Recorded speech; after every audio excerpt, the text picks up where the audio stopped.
see your smiling face here, even though I can't see your smile. Well, I thought you might have missed me. I was gone for at least a moment. I know.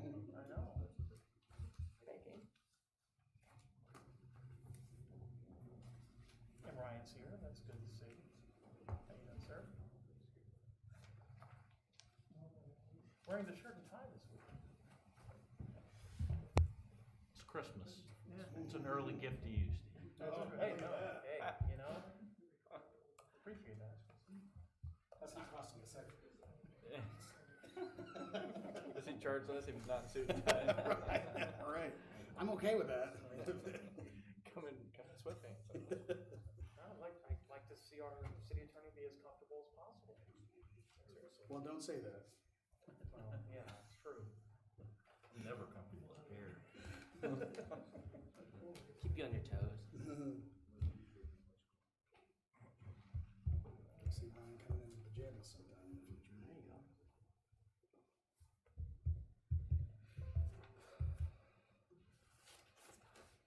Oh, it is. All right. It's 7 p.m. in Gardner, Kansas. I'm going to call the Gardner City Council meeting to order. Please rise if you will, and join me in the Pledge of Allegiance. I pledge allegiance to the flag of the United States of America and to the republic for which it stands, one nation, under God, indivisible, with liberty and justice for all.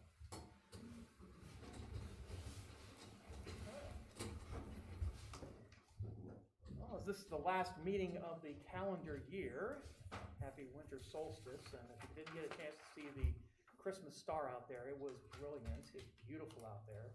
It's just going into the horizon now, but it was a sight to see. We'll start with public comments.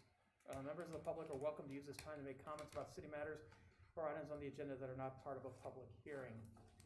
For those online, we usually have public comments at this time. You can also submit public comments to the city clerk at cityclerk@gardnerkansas.gov if you wish to have your comments read into the record. With the comments read into the record from the email address, it's the same ground rules as on the podium here in the room. Limit to 5 minutes or to 2 pages, no profanity, no personal attacks. With that being said, I'm going to ask folks in this room if they wish to come forward to state their name and address for the record and be heard.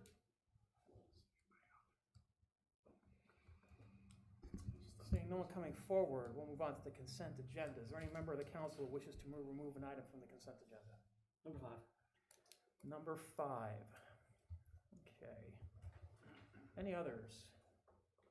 All right, I'll entertain a motion on consent agenda items 1 through 4 and 6 through 8. So moved. Second. Motion Gorsuch, second Melton, that we approve consent agenda items 1 through 4 and 6 through 8. All those in favor indicate by saying aye. Aye.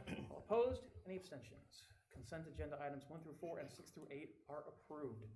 Consent agenda item number 5, consider authorizing the execution of annual on-call agreements for traffic engineering services and stormwater engineering services. Councilman Baldwin, what would you like to know? I just wanted to make sure that we're, as a group, on board with following the information that were presented, because we had, as we will find out later in our business, we had a traffic consultant, not this one, tell us something before, and we chose not to follow it. So if we're going to do that, which is our prerogative, then I don't see the point in paying money for something we're going to disregard. So as long as everybody is willing to pay attention to what the details are and not just that we dislike it or it's political, then I support this.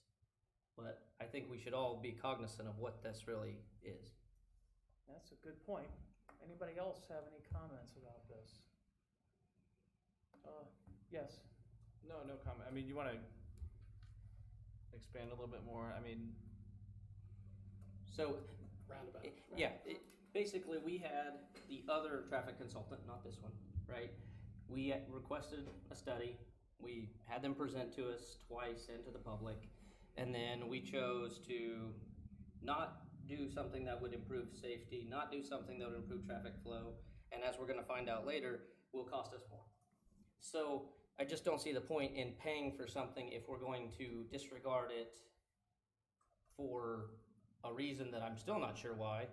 As that isn't basically following some logic, right? If we have our prerogatives, we can agree with a presentation, we can choose not to follow it for a number of reasons, but I would hope that they are based off some other information, not just, well, people don't like it, or it's not the favorite around.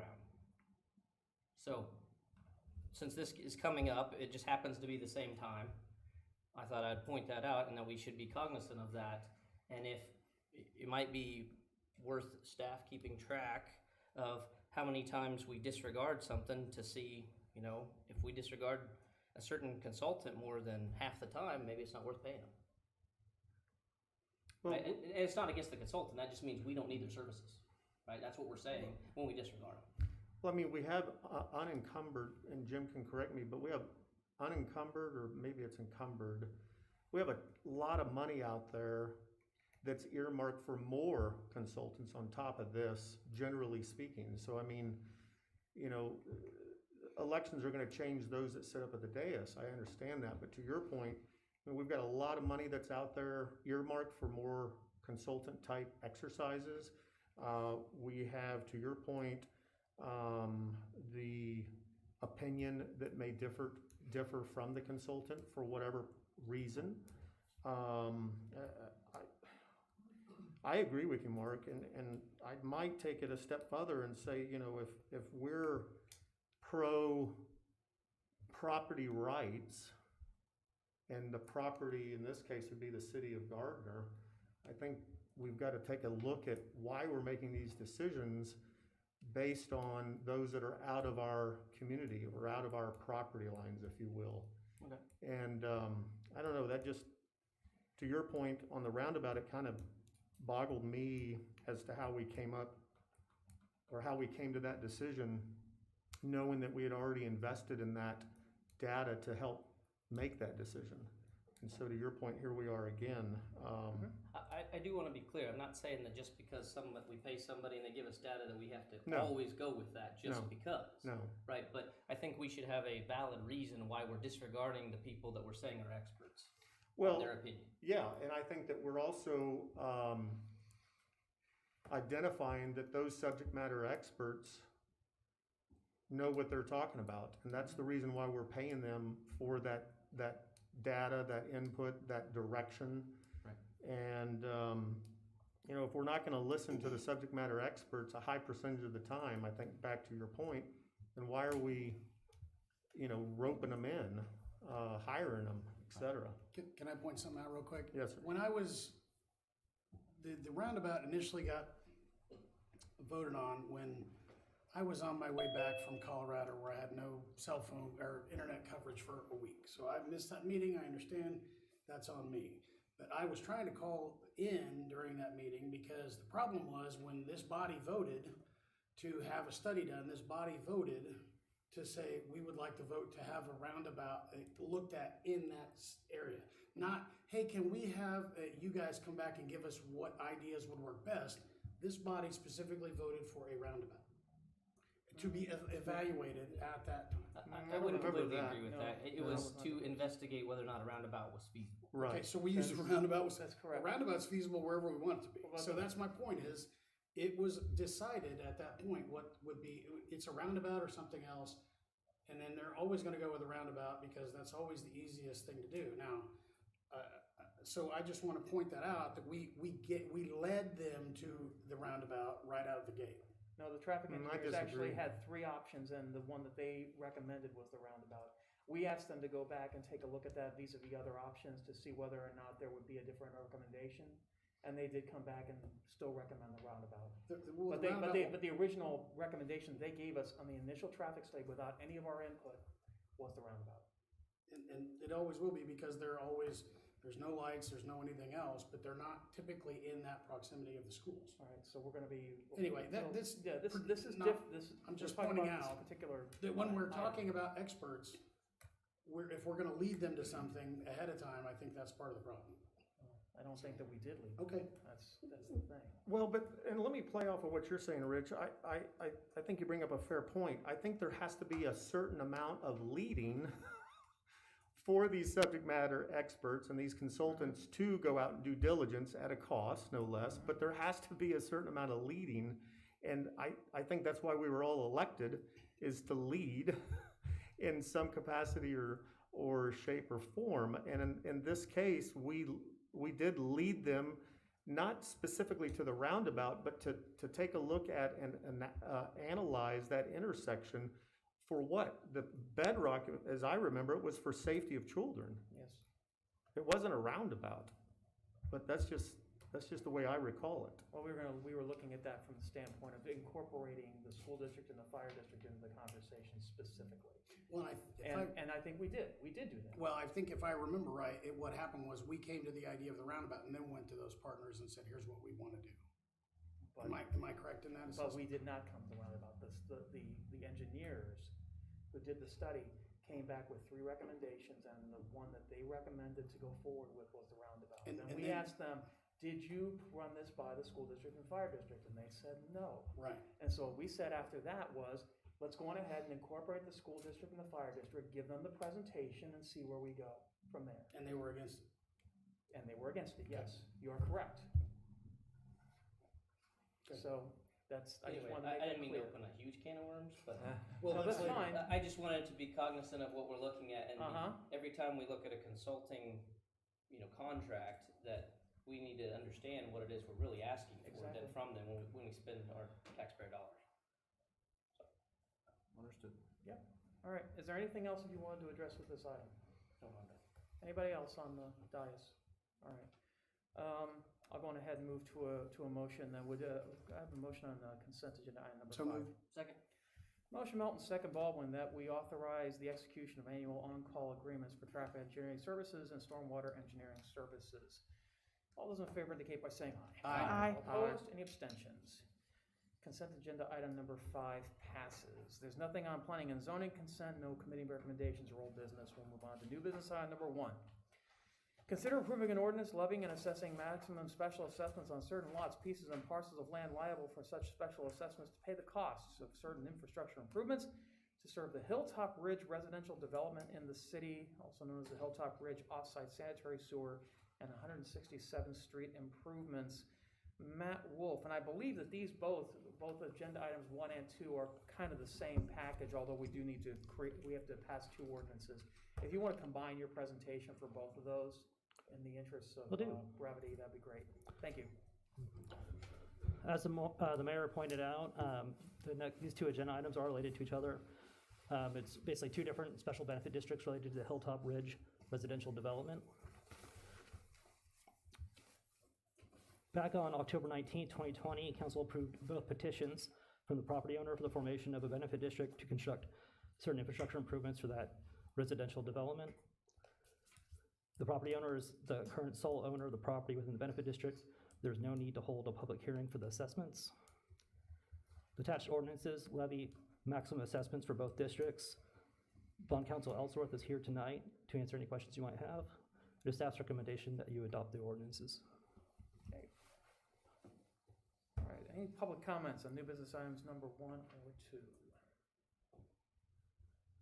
All right, questions for Tyler or Matt?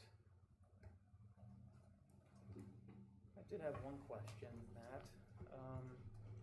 Something that kind of hit me when we were discussing these special assessments. There's some significant infrastructure here in these special assessments. In your professional opinion, or maybe Bond Counsel Ellsworth can weigh in on this. Any particular exposure here on this from a city's perspective? There's always going to be some risk with benefit districts, but we did ask the developer to put a letter of credit in place to help protect us, and that would buy us enough time to basically cover some annual debt service while we then revise the budget to accommodate any kind of delinquency that could happen. We don't anticipate that happening, and also we worked with the developer to basically spread this over 20 years to minimize that special assessment payment each year. Okay, and those special assessment payments are going to be basically assessed to the lot owners, correct? Correct. Okay. All right, any other questions for Matt? Okay. Oh, do you have something? No, Okay. All right, I will then go on ahead and, we'll consider both of these ordinances consecutively. Thank you very much, Matt. The first one is ordinance number 2687. May I have a motion on that ordinance? So moved. Second. Motion Melton, second Winters, that we adopt ordinance number 2687, an ordinance levying and assessing special assessments on certain lots, pieces, and parcels of land liable for such special assessments to pay the cost of improvements in the city of Gardner, Kansas, as authorized by resolution number 2065 of the city. That's all. That basically encompasses Hilltop Ridge Phase 1 offsite sanitary sewer and 167th Street Special Benefit District. City Clerk, will you please call the roll? Councilmember Melton. Yes. Councilmember Baldwin. Yes. Councilmember Roberts. Yes. Councilmember Winters. Yes. Councilmember Jaworczyk. Yes. Ordinance 2687 passes. Moving on to the next ordinance.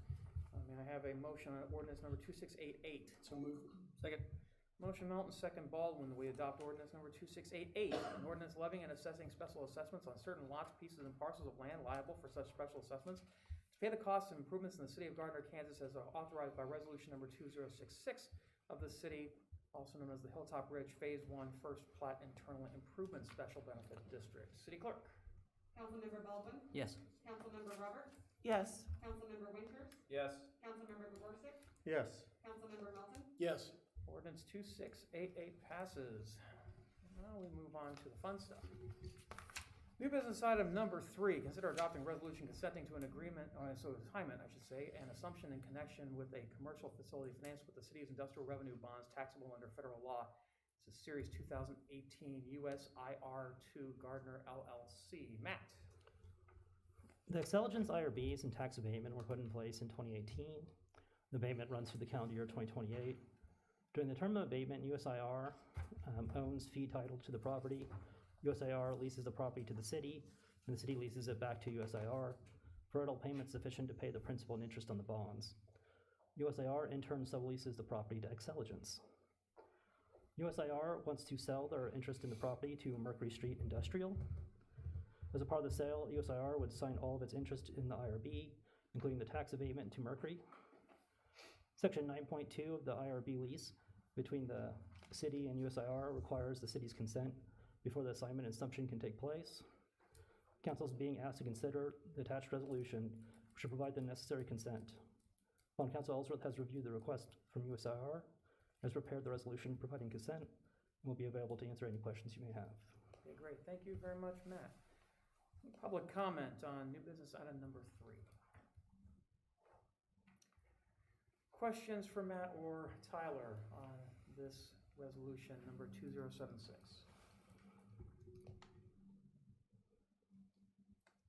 All right. I'll entertain a motion on resolution number 2076. So moved. Second. Motion Melton, second Baldwin, that we adopt resolution 2076, a resolution authorizing the execution of certain documents in connection with an assignment and assumption of the base lease and pilot agreement and transfer of the bonds related to the city of Gardner, Kansas industrial revenue bonds taxable under federal law, Series 2018, also known as the USIR2 Gardner LLC bond issuance. City Clerk, will you please call the roll? Councilmember Roberts. Yes. Councilmember Winters. Yes. Councilmember Jaworczyk. Yes. Councilmember Melton. Yes. Councilmember Baldwin. Yes. Resolution 2076 passes. Thank you very much, Matt. All right, new business item number 4. Consider authorizing the execution of a 5-year contract with Axon Enterprise Incorporated for the purchase of Taser 7 devices and accessories. Captain Crowd, good evening. Thank you, Mayor. I'm gonna take this off so I don't fog up. Matt was on a roll. I could have just let him read this if you really wanted to. So, I'm here tonight to ask you to consider authorizing the execution of a 5-year contract with Axon Enterprise Incorporated for the purchase of Taser 7 devices and accessories. For Sharon's benefit, I think I'm gonna read this word for word so she doesn't have to retype what I paraphrase. So bear with me, we'll answer questions later. The background on this, in 2014, the police department began using what's called a conductive energy weapon, or a CEW, as you'll hear me talk about it. The CEW is commonly known as a taser. The city initially purchased 8 CEWs and aftermarket holsters. The number of CEWs in use by the police department has grown to 24 since 2014. Even with the increase over 6 years, we still don't have enough CEWs for all of our frontline officers to have them. During special events, there's several officers who sometimes are not equipped with a CEW while we're out doing that special event. It costs approximately $1,500 to purchase each CEW if you just buy them one at a time. 20 of the CEWs that we currently, of the 24 that we currently have, are out of warranty right now, which means if something does go wrong with them, then we just have to buy a new one. We can't get it replaced, basically. The new CEWs would need to be purchased. Additionally, the department has to purchase the cartridges that hold the wire and the probes that come out of them, the batteries for each device, all that has to be purchased separately. Cartridges are a one-time use item. You can't reuse them once you've used them. They must be replaced after that one use. The batteries are also not rechargeable on the current ones. Axon Enterprise Incorporated, Axon as I'll call it from here on, is the parent company of TASER. They are the sole distributor of CEWs for law enforcement use. Axon is offering a program that locks in a set yearly rate for a TASER 7, which is actually their most current version of it. A holster, unlimited cartridges, unlimited batteries, and several training benefits, which I can talk about later. This program would cost the city $24,480 a year for 5 years, or a total of $122,400. The police department has budgeted the needed $24,480 for the years starting in 2021 through 2025. This program would supply the department with 34 CEWs and all the necessary accessories. That's your holsters, your cartridges, everything you need for it. This would equip all frontline officers with a CEW. Administration, like myself, and investigations would not be issued the new CEWs with this. However, the two divisions can utilize the existing units because they are not asking us to trade those in. They actually said they don't want them back because they're going to be phasing those out over the next several years. We really don't have an exact number yet. Could be after 1 year, could be after 3, but you're probably going to see them phased out within 3 years would be my best guess. So basically we could use those until they're not functional, which we feel very confident would get us through the 5-year. And then at the end of that 5-year, obviously we would be looking at coming back and, or do they have something new out, or are they still using the TASER 7 at that time? And then we may come back and say, now we need to get a few more because we're going to have additional people and everything by then.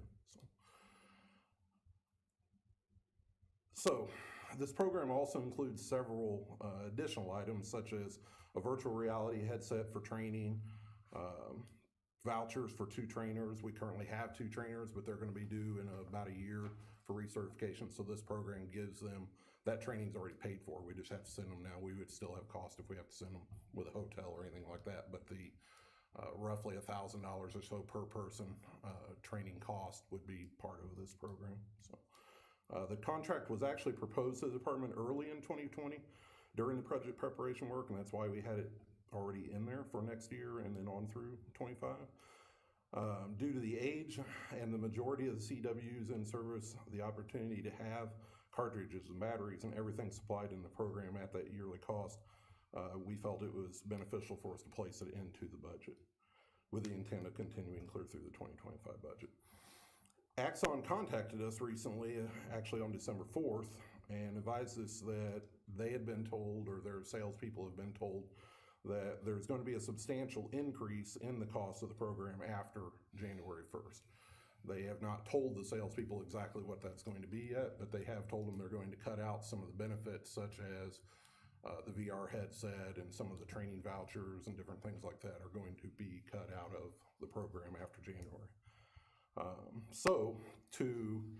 Since we had already been working with them for quite some time on this, they reached out to us and they wanted to give us an offer, some incentive to get us to just go ahead and sign that 5-year contract prior to December 31st with no money coming out now. It would still come out of the 21 through 25 budget, so 21 to 22 for now, and then we'll keep it going as we go there. But we would just have to sign the contract prior to January 1st when they are planning on their rate increases. So that's why I'm here today instead of next month presenting this same thing. So if the department agrees to the 5-year contract proposed, they would provide a substantial discount of $13,940 on the first year, which the remaining 4 years would still be the $24,480. So To break that down the easy way, year one, which would be 2021, we would pay $12,529. And then 22 through 25, we would pay the 24,480, which basically breaks down to $60 a month for each taser is what that comes out to.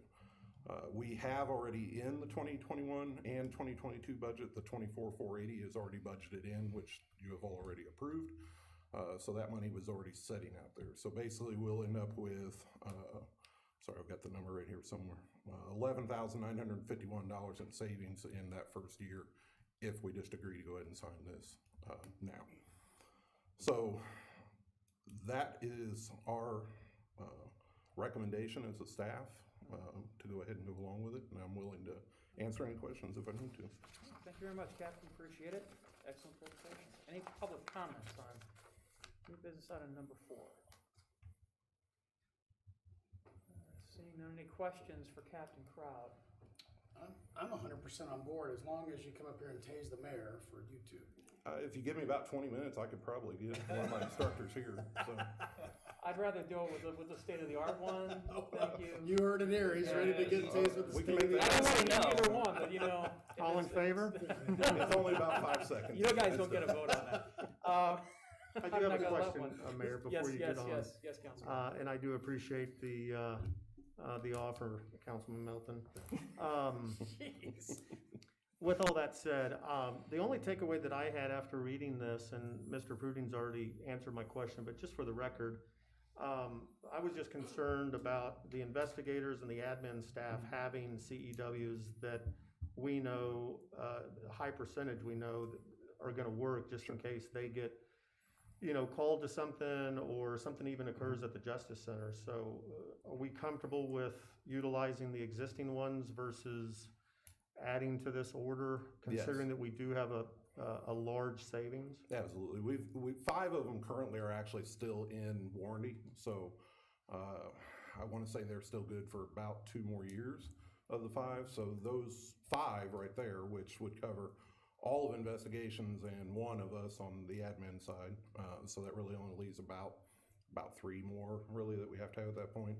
And I feel very comfortable that given the number we're going to be pulling off, so we have 29, I believe I said it was, currently in service. So those will be pulled back for reserve use, basically. If something does go wrong, and in the meantime, I'm waiting for Axon to mail me one, which quite honestly will probably only take a few days, unless you happen to have one break down right around Christmas. If we absolutely had to, yes, I feel very comfortable with the ones that we currently have lasting the full 5 years. Well, and I just ask in the name of safety of those staff members and No, officers. absolutely.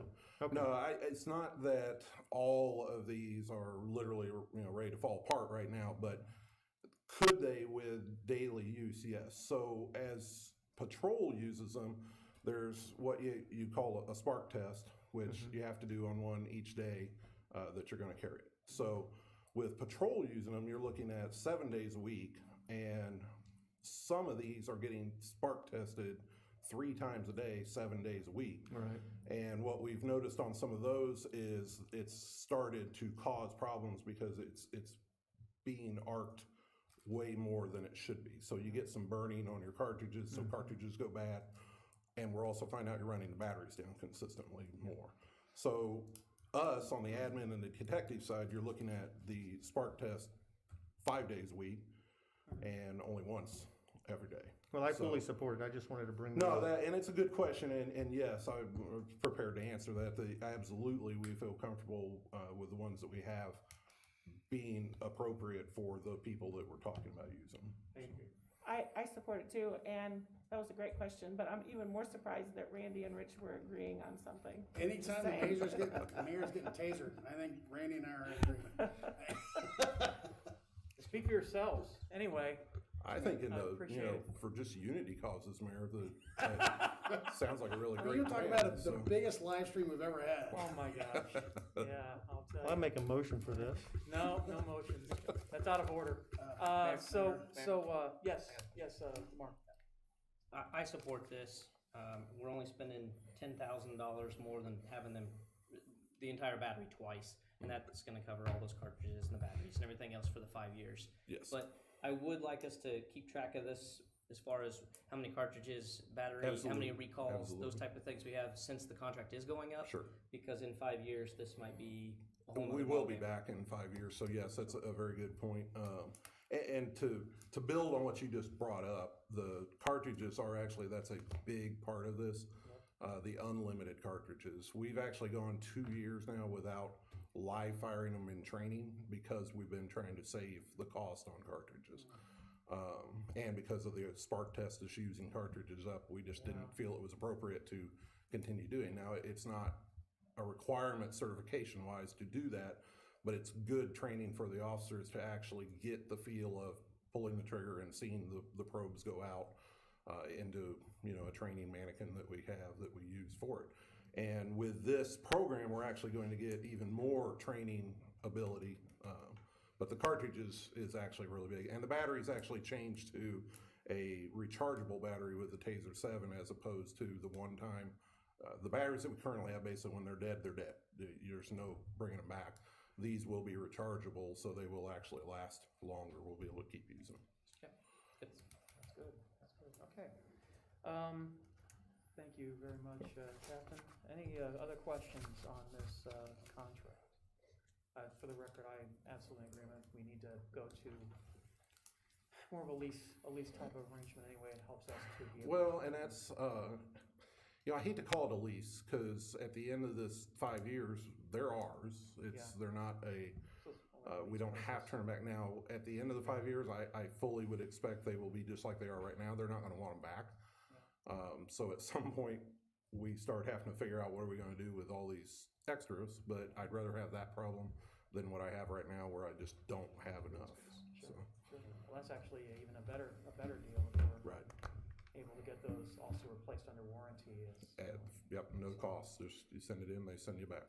So, Absolutely, great. All right, I will entertain a motion on new business item number 4. So moved. Second. Motion Melton, second Gregorsek, that we authorize the city administrator to enter into a 5-year contract with Axon Enterprise for the purchase of 34 Taser 7 conductive energy weapons and all associated accessories and training supplies for a total cost of $110,449.00. All those in favor indicate by saying aye. Aye. All opposed? Any abstentions? New business item number 4 passes, and no, I will not be a training mannequin. I do have a say in that. Yeah. New business Sneak item number, up on him. moving on, new business item number 5, consider authorizing the execution of agreement amendment with Affinis Corporation to provide additional design services for Waverly Road, 175th to Madison project. Chief Engineer Tim McEldowney, good evening. Good evening, Mayor, Council. Yeah, so I'm here to request the addendum be approved for Affinis' contract related to the aforementioned roundabout. I'll just give a real brief background on it. It was late last year. Affinis was in the very early stages of the design, identified that roundabout could very easily be the best solution to the intersection issues we have at Madison and Waverly. And we're given direction to proceed with that through preliminary design, which they did. As you all mentioned before, there was a council meeting in July, which they presented the results of that, and were given further direction to proceed. And then at the public hearing in September, the decision was then made to abandon the roundabout and go back to a more traditional intersection. So the intent of this addendum is to cover their costs that they've spent on the roundabout, now having to go back to redesign the traditional intersection. So I'll be happy to answer easy questions. Kristen Leather-Scratton is here from Affinis to answer the difficult questions. Okay, thank you very much, Tim. Any public comments on new business item number 5? Seeing none, questions for Tim or our Affinis representative in the room? I just want everybody to remember, when we addressed this the last time, the amount of emails of people that were here, the fact that the school district and the fire district were worried about a roundabout in that area. So, Noted. All right, any other comments, questions? I can tell you I'll vote against it. I don't see the point in spending the extra money to get an inferior product. We're gonna have still an F grade on traffic flow. It's less safe. It's not popular, I'll give you that, but the school district and the fire department had an opportunity to present a case as to why this would not be the best solution, and it wasn't compelling to me as to why it would be a problem. So, in the interest of saving all of us tax dollars and getting a better solution and not have to revisit this in 10 years, I feel like we'd be kicking the can if we go back to a traditional, so I will vote no. I don't have a vote here, but I will tell you that I have a real problem when we're being told that we have to spend more money by folks that aren't paying the taxes. And I'm looking at this from the standpoint not only of fiscal responsibility, but also from the standpoint of a viable long-term solution. This doesn't provide either one. And, I also have to think about there has to be an absolutely compelling reason. I have spoken with the city administrator, and, he has a public safety background. I won't speak for him. I believe that he could do so himself. But I think that we can say that the fire district's arguments against a roundabout were less than convincing. Am I not characterizing that correctly, Chief Administrator? Well, my point would be that there's roundabouts everywhere, and they're adding to the traffic pattern all the time. So, I think our capable fire department is able to navigate those things just like every other fire department around this country and really around the world. And especially with the design. This isn't like a lot of the early roundabouts where it's basically a planter in the middle of the road. I mean, they designed it so there was a skirt to navigate the roundabout without issue. So, and let me go back, and I'm going to ask the Affinis representative who's here in the room. We did do a study. We did take their dimensions of their largest equipment and we put it through that roundabout.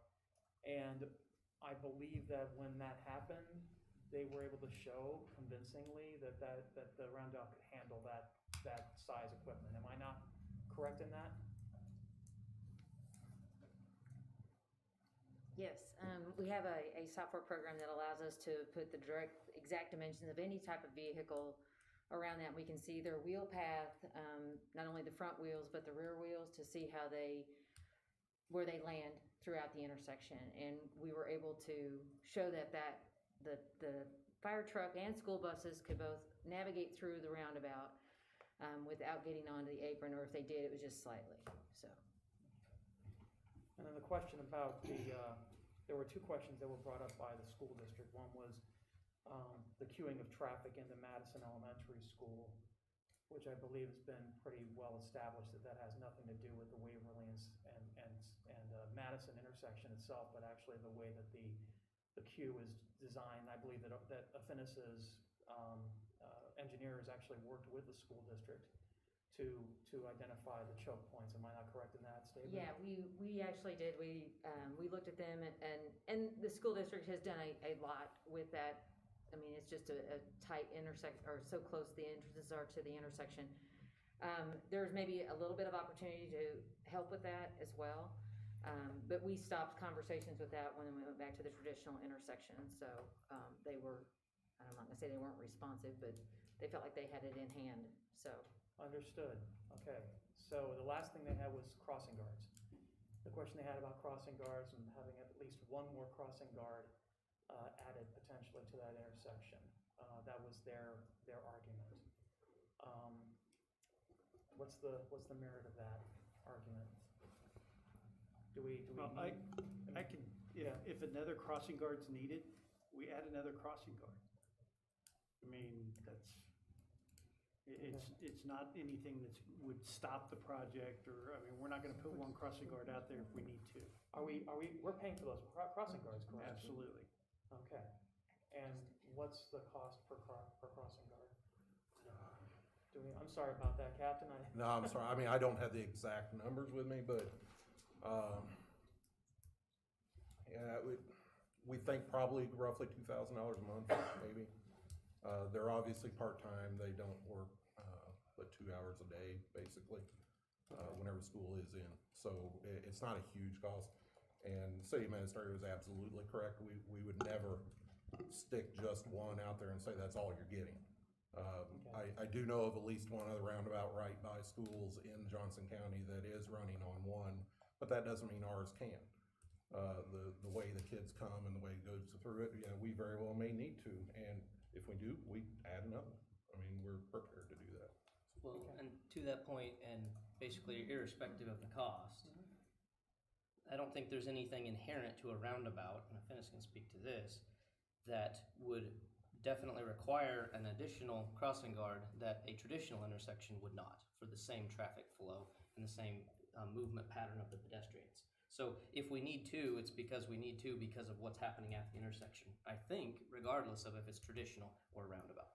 So I don't think it's really a crossing guard. It's a function of traffic Yeah, rather than I don't think the crossing guard is really an Yep. issue because it's a function of movement, not of the design. Okay. All right, so any other comments? Yes. Hey, Matt, how much did we spend on the first study? Looks like we're spending $40,950 for 2.0. If you give me a minute, I can look it up for you. Okay. And then, Jim, do we not have from the original study for which they brought, to the mayor's point, I think they brought 3 options? Is that study not valid in a traditional intersection sense? Those were all preliminary designs. I think Oh, okay. we're looking at going back and doing the additional work on a traditional design to Okay. carry that forward.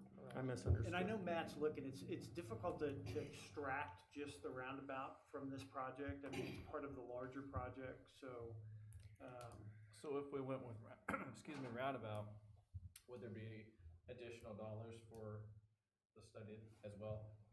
Or is it already?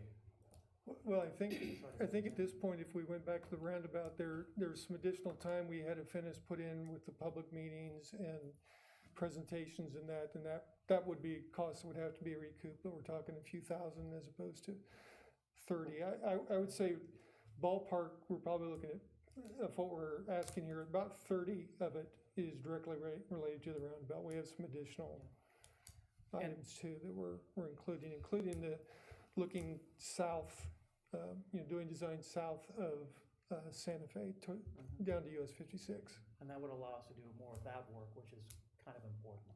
Mhm. The other thing I'd like to interject just Yes, real absolutely. quickly, Tim, just to point out also that the improvements there along Santa Fe 175th were just completed, so there's an additional cost to go back out and survey that because of that large ditch on the west side and to make sure that we tie things in correctly. So that's also included in this change order. Yes, Ah. we understand that. As well, so I just want to point that out as well. And thank you very much for that clarification, but I believe it's like $22,000 for the portion just for the redesign of the roundabout or the traditional intersection. The last thing that I wanted to bring up really quickly was, are we looking at I just lost my train of thought, my apologies. Dang it, I lost it, my apologies. So what you think, and we all find ourselves in that situation. Yeah. I know Governor Perry did. Of the 40,000, you're telling me that 50% of that is from another phase of this same project? No, I'd say it was about 25 for the design. and then 2,500 or another 25,000? 25,000. Okay. And then about 7,000 for the public meetings, those ancillary items. So it was a little right around 30, 32 in that range, directly related to the roundabout. Okay. So 40,000 is not just, okay. Yeah. Yeah, if we go back to the roundabout, this number doesn't go to 0. I got it. It doesn't. Right. There's additional. We still owe them. Yeah. So this is, I just have to Oh, I make sure. remember what I was gonna say. Oh, go ahead. Okay. Yeah, what I was gonna say is that it's not just the direct cost of the roundabout design or the traditional intersection design we're talking about.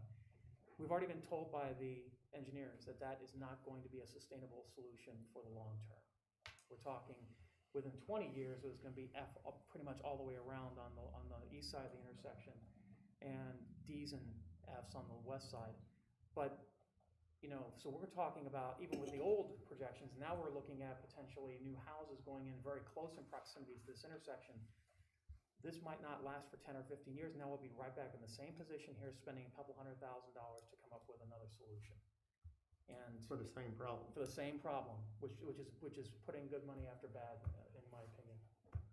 So, anyway, going. So I'm just trying to figure out, so if people want to vote no, are they then suggesting we go back and say we want a roundabout? Is that That's what's going correct. on here? Yes would be Even to though- go change it to the pay Yeah. to up, to I gotcha. consider upgrade. Okay, Or we can I'm a say, guess, Mark said no, that make it easy. or we could amend the motion to take out the roundabout or the traditional intersection redesign and approve the rest of the expenditure. That would be fine, we have to pay them anyway. Yes, exactly. okay.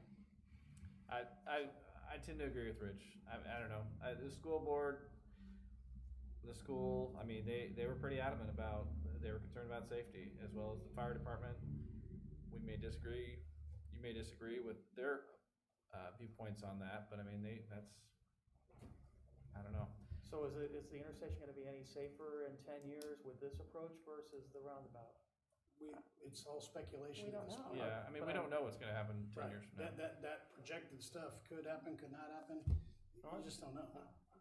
That's true, but that's every decision we make. That's right. And that's why we paid somebody to tell us what we should project out, right, so that we're, to me, if we go to traditional, because we're not solving the solution, solving the traffic flow problem, we're essentially kicking the can. And then you're gonna do another study, spend more money, it's gonna cost you more at that time, and then if we have to tear it out when we're redoing Waverly now anyway, yeah, bad money, or good money after a bad decision. Can I just add too, because this discussion on safety is important.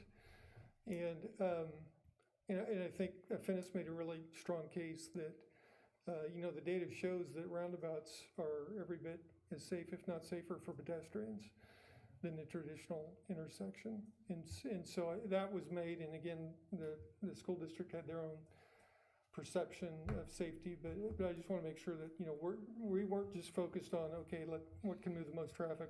It's a combination of that and the safety of the intersection. And I understand it to a point, but we're also dealing with grade school kids and And grade high school school kids on drivers. bikes and high school drivers. I mean, I mean, I don't know if you've ever tried to walk across. I mean, it's different, and Well, I It only would takes one just say, as far as driving, that the statistics have shown it's safer for all ages of driving. And the younger kids, they're actually used to it because they're taught how to drive a roundabout. Whereas, me and a lot of people, we had to learn how to, and maybe they're still learning how to drive them. So anyway, the You data don't have is, T-bones, you don't have Right. head-ons. Yeah, well, a T-bone can still happen in a roundabout, don't kid yourself. Because you can, as that car's coming around, That's a side swipe, not a I mean, T-bone. if they impact right on the side. Right of the- angle. Okay. Still, it's I not mean, good. we're, Things can happen in the roundabout. yes, anything can happen anywhere. There you go. Rich. I'm just, Well, I think these studies are a tool, but I also think the public comment is a tool. I think the opinion from the school board and the fire department is a tool. I think we have to weigh our options, and I think we did with what we had. But that was before we knew what the cost was gonna be. Mayor, council, I did look up the original agreement. It was for $217,985. Say that again? $217,985. Jim, on the cuff question, and maybe this is better for Gardner Police, but why don't we have crossing guards at the roundabout near Trail Ridge and Grand Star? I could actually explain that, but go ahead. Well, basically, it has to do with the flow. For the most part, the kids that are coming there are not crossing there. They're going on the other side of the road or coming from the houses more behind the school. Maple. So yes, there's a few Yeah. that cross there, but it's just not the quantity, so it really doesn't justify the need for a crossing guard there. Yeah. They walk down that field side from like Moonlight Apartments, and then they're down to the field, and then they get right by Trail Ridge or Grand Star, and then they cross. Yeah, I So mean, there's not a back entrance roundabout at to Maple. cross at, right? Yeah, I mean, I drive that every day, well, when school was in session, but anyway, that's a whole nother discussion. And it's the same 4 or 5 kids that are crossing on the south side of that roundabout. And that's the reason why I was asking. If you look at Gardner Road and what is that, Rich, White Drive? We've got a crossing guard there, Oh, so. Grand. Well, Gardner Grand, yeah, Gardner Grand, so. Yeah, I'm of the opinion that we need to amend this. I'd like to make a motion just to vote on it. Well, he Mayor, has- could I just- He has the option to do that. Could I add one more thing? Because the discussion on the cost, because I want you to understand that if we go back to the roundabout, the construction cost will go back up, because the roundabout's gonna be more expensive than a traditional intersection. That is until we get to the point where we need a signal. And you get a signal's $250,000 alone. So then, at some point in the future, you have ended up spending, but I want you to know that the cost right now will actually be higher to construct with the roundabout. Yeah, it's initially higher, but to your point, you'd have to add a signalized intersection because of the flow being so bad. And then we already saw that if you do that, you don't increase the traffic flow the way you need to. So it still doesn't serve a purpose that's good to do that. Yeah, we can do it, but if anybody still wants the traditional intersection, I guess I have to ask, other than another group saying they don't like it, I need a fact that says why it's a problem. Because from all the stats on safety that I looked up, which that was my original concern, it is safer for the walkers, for the bikers, for the drivers, everybody. So, facts don't care about feelings. I think I made a motion. No, you have not, because I've not recognized I'd it. like to just vote on it. Well, It'll die or it'll go.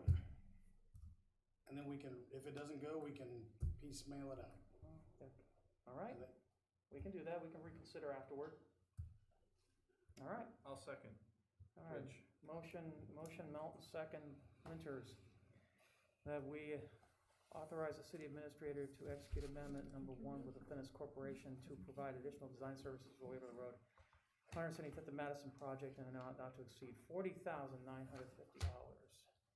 All those in favor indicate by saying aye. Aye. Opposed? No. By the chair's ruling, the ayes have it, the motion carries. All right, let's move on to agenda item number 6. Consider accepting voluntary annexation with land order consent. Jim Pruding. Good evening, sir.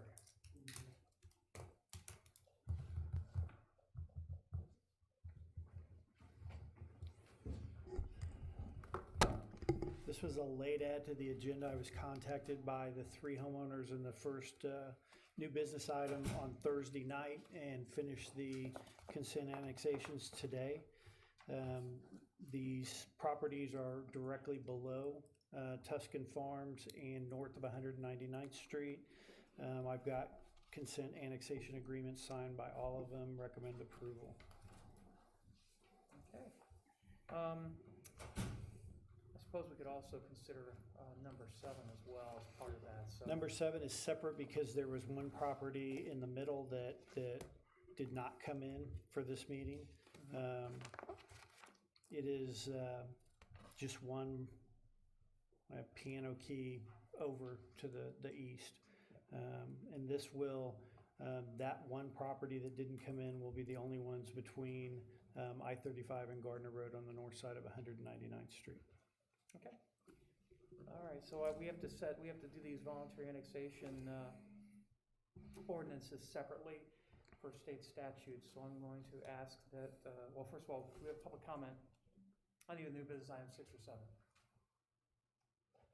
Seeing none, we can go on ahead and consider these unless there's any questions or comments from the dais. All right, I'll entertain a motion on ordinance number 2689. So moved. Second. Wow. Motion Melton.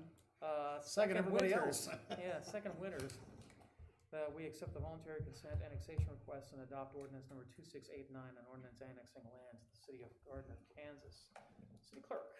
Councilmember Winters, Yes. Councilmember Grigorcik, Yes. Councilmember Melton, Yes. Councilmember Baldwin, Yes. Councilmember Roberts, Yes. Ordinance 2689 passes. I'll entertain a motion on ordinance 2690. So moved. Second. Motion Melton, second Baldwin, that we accept the voluntary consent annexation requests of Jason A. and Angela M. Carmen and adopt ordinance number 2690, an ordinance annexing land to the city of Gardner, Kansas. City Clerk? Councilmember Grigorczyk, Yes. Councilmember Melton, Yes. Councilmember Baldwin, Yes. Councilmember Roberts, Yes. Councilmember Winters, Yes. Ordinance 2690 passes. Thank you very much, City Administrator. All right, council updates. Does staff have anything for council? I will start with our finance director, Matt Wolf. Finance department is busy at work with the year end coming up, so we're focused on that, and hopefully we'll have preliminary results for you fairly in a timely manner. How's our bottom line looking? It's looking really good right now. That's great to hear. I heard the fund balances were going to be somewhere in the order of 28 to 30% coming out of this year. At least probably. Sales tax continues to be strong. Oh, good. That's good to hear. All right, great. Good work. City Clerk, nothing for me. Captain Kraut. Nothing additional other than, the holidays are coming up and we just ask anybody that is traveling, just be careful. Yes. I know it'll probably be limited this year from what it normally is, but just be careful while you're out there on the roads and enjoy the holidays. Well, we're just lucky we didn't have had a lot of ice and snow on the roads. That's a good thing. All right, Chief Engineer McAdoney, Public Works. No, nothing. Nothing. David Nopick in Development.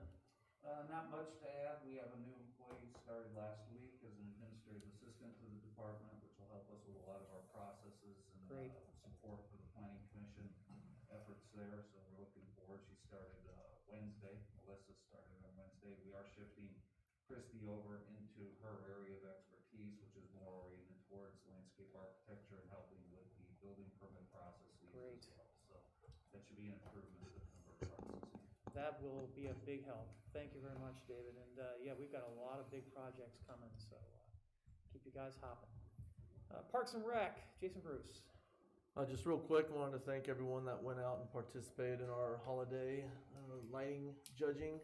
We had several entries this year, so I know it was pretty time consuming, but thanks to everybody that participated and helped us out with that. Great. Is there a possibility, I don't know, we have all those addresses. Would we be able to post all the addresses on the website? You've already, all the addresses, not just the winners? Okay, great. I did not know that. So thank you for doing that.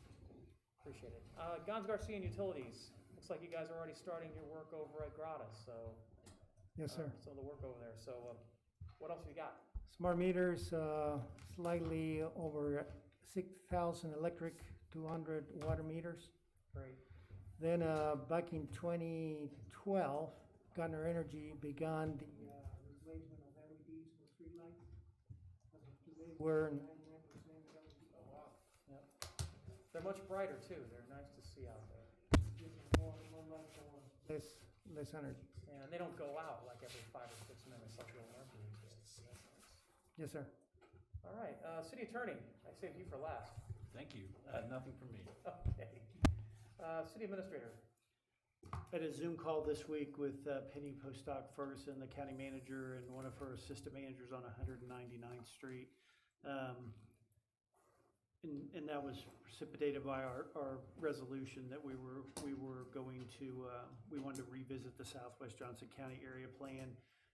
They've agreed to reconvene the stakeholders from that plan.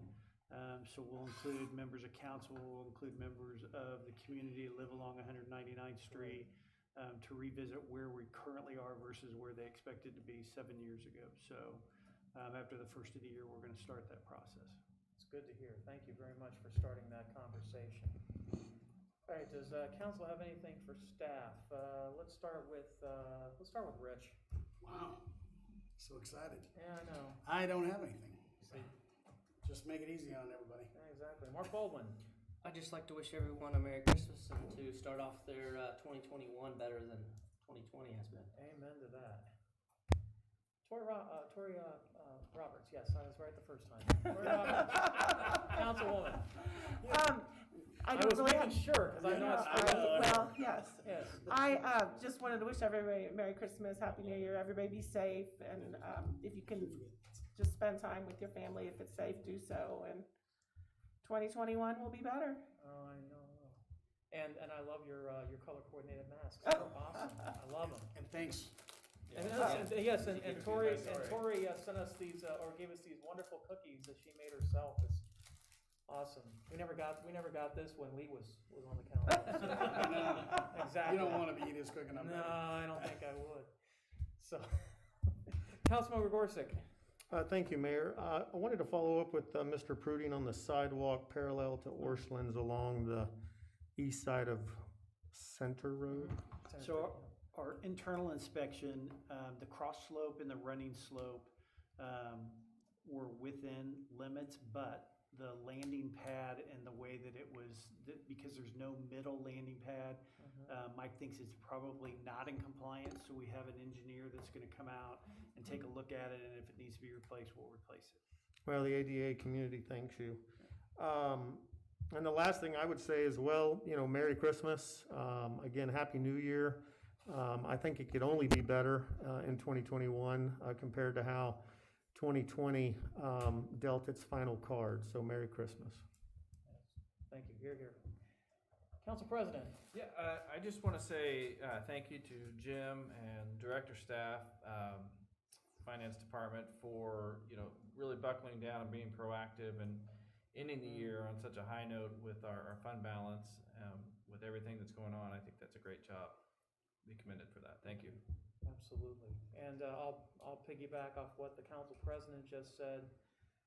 This staff has been through probably the most horrendous year, most challenging year that you have all experienced. I know at least a couple of you have been dealing with COVID either directly or with close relatives or folks that are close to you that have contracted the illness.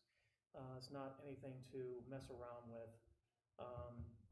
And so I want to commend you for that, having to work remotely when we've not done that before, and still being able to get the kind of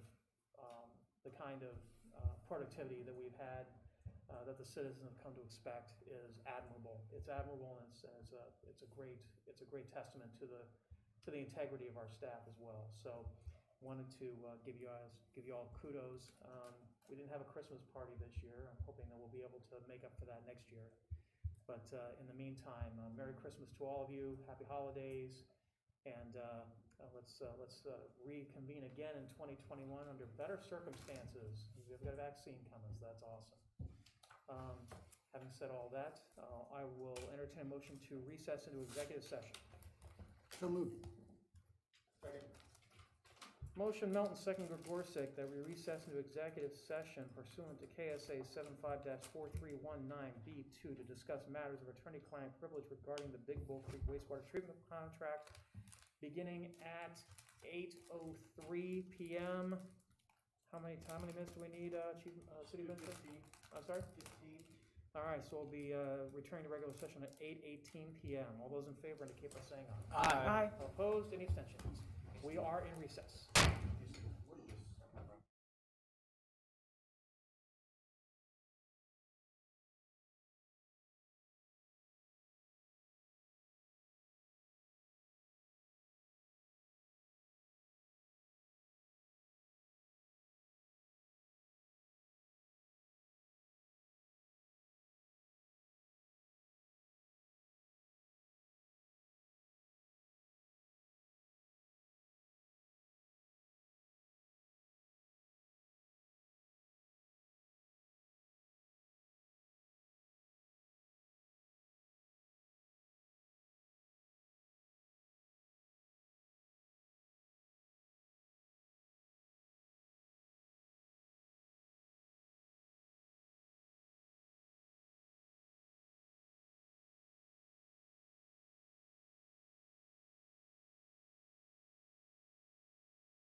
meeting with you.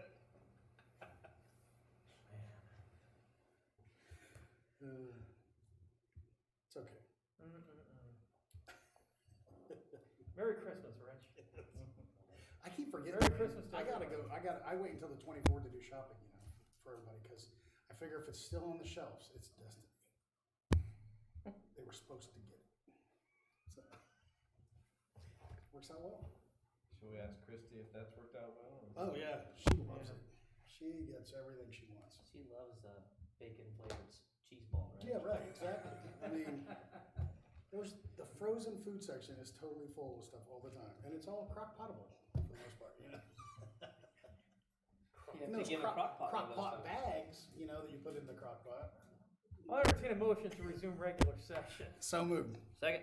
Motion Milton, second Baldwin, that we resume regular session. All those in favor indicate by saying aye. Aye. Opposed, any abstentions? We are back in regular session. I will entertain a motion to adjourn. So moved. Second. Motion Milton, second Baldwin, that we adjourn. All those in favor indicate by saying aye. Aye. Aye. Opposed, any abstentions? We are out of here. I'll get the paperwork.